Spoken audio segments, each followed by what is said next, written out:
Hello and welcome back to my channel. Today I'm going to be working on this piece right here. As you can see, I have already cleaned it and scuff sanded it and then wiped it all off again, cleaned it again just to get all that sanding debris off. And I've removed all the hardware.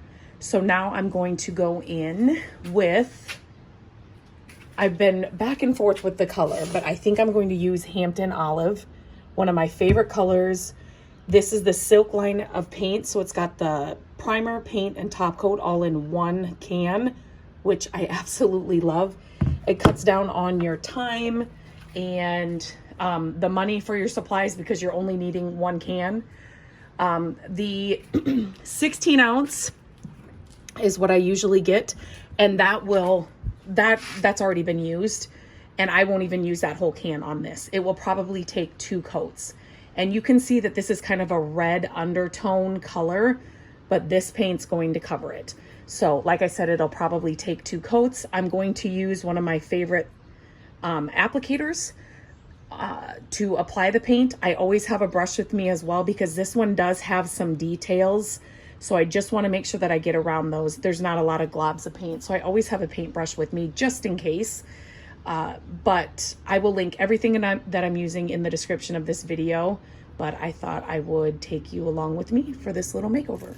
Okay, I'm just working in this corner of my garage because we are supposed to be getting a huge storm coming through, and so I was going to do this outside, but it is so windy outside. So for the camera, I didn't think that would be good. And then obviously I didn't want a bunch of stuff like blowing around on wet paint. So that's something to think about when you are doing a makeover. If it's super windy, they do have tents that you can use and put around your projects to kind of protect your pieces, you know, like spray tents. If you were going to spray this piece, you know, people will put them in tents to help protect them. But just so you know, that's just something people don't think about, especially if you're just starting out. So if I were to take this out and it's so windy, as I'm applying paint, different things that are blowing around in the wind, sand, dust, dirt, leaves, whatever it is, will stick to my paint. So you don't want that. So I brought it right inside the garage so then I can start working on it without having to worry about that. Obviously you want to shake your paint really, really well. The thing I love about these cans of paint as well is they're the perfect size for these. Well, the lids and then even inside here as well. But you can just pour them out on like a paper plate or an old plate that you have. I love these sponges because they're easy to grip. You know, you can apply the paint perfectly. You can get in crevices and little corners. This is also the tool that I share all the time for applying a top coat. This is what I love to use to apply a top coat because you don't have to worry about brush strokes. It just goes on so easily. So if you don't do anything, if you don't use this for paint, get these because you will apply a top coat once with these. I don't think you'll change. I don't think you'll go back to brushes or if they're just, it makes it so easy.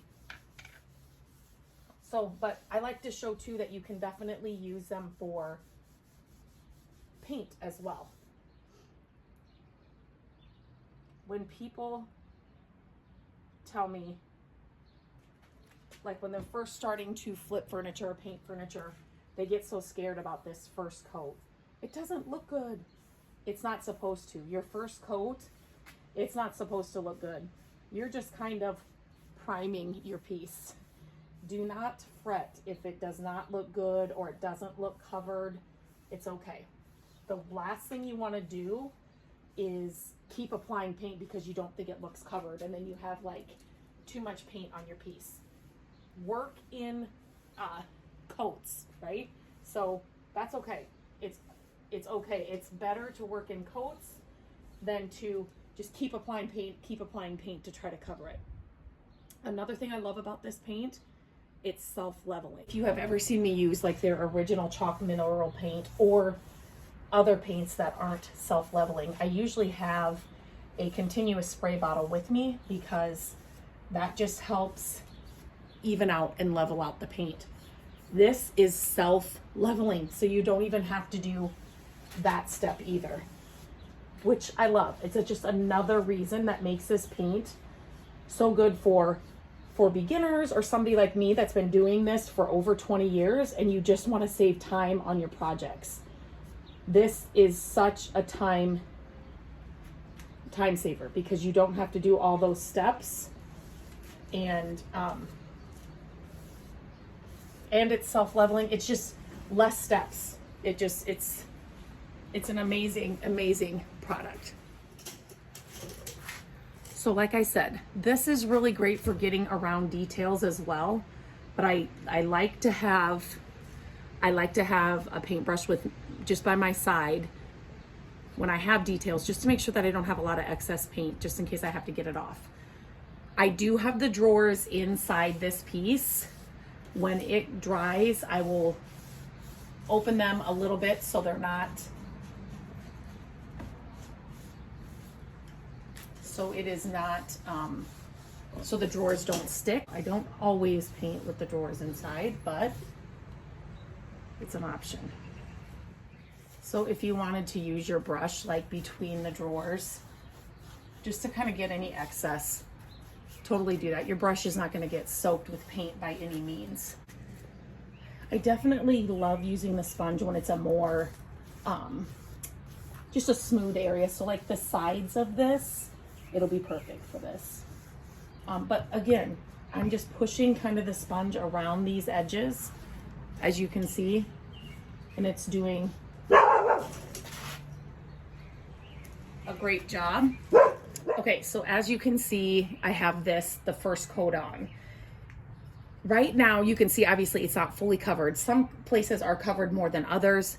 Do not, at this point, start trying to add more layers. I dumped some paint, so I am a mess right now, but do not add more layers as it's drying, because what you're gonna do is you're gonna pull that, like, the paint that's starting to dry off, and it's gonna come off in clumps, and then it's gonna leave clumps or raised areas on your piece, and you're gonna have to sand it all over again to get that smooth finish.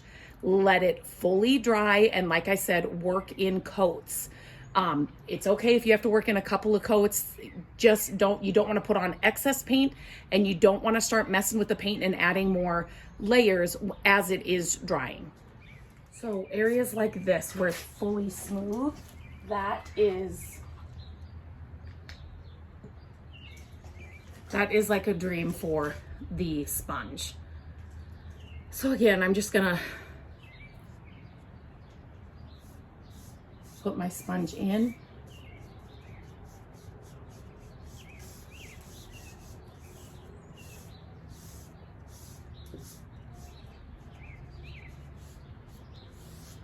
Like the smoothness of how the sponge applies the paint. Ooh, that is a bee.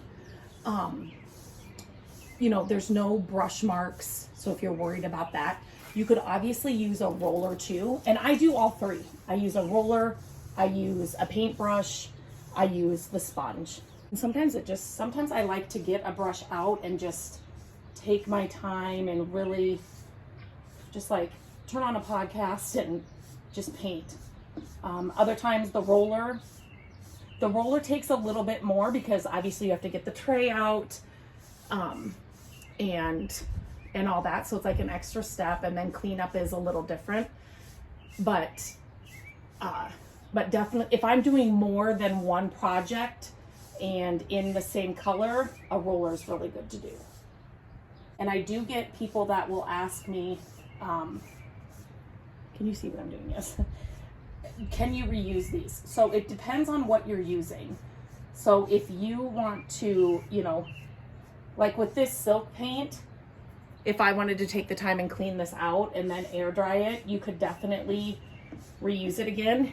What I will do is I will put this in plastic to do my next coat on this, so that I will keep it for this project, but I will probably throw it out when I'm done. But you can definitely, just depending on the products that you're using.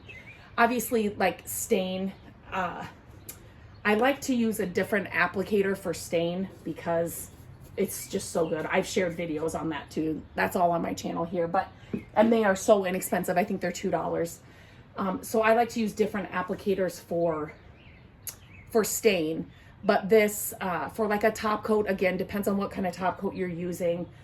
So it just kind of depends on what product you're using this with, and if you want to go through the hassle of cleaning them out and all of that. They are very, very, very inexpensive.